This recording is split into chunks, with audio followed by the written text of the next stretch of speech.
హైదరాబాద్లోని బాచుపల్లిలో భారీ అగ్ని ప్రమాదం చోటు చేసుకుంది.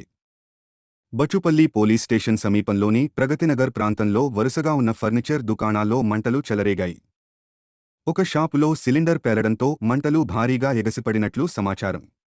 పక్కనున్న షాపుల్లో ఉన్న ఫర్నిచర్కు కూడా మంటలు అంటుకోవడంతో దట్టమైన పొగ ప్రాంతాన్ని కమ్మేసింది.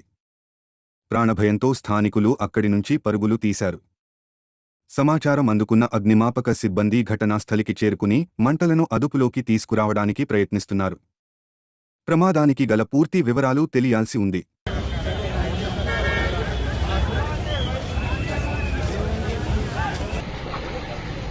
ఇదంతా ఫర్నిచర్ షాపులు కదా, లోపలన్నీ తగలబడిపోతున్నాయి.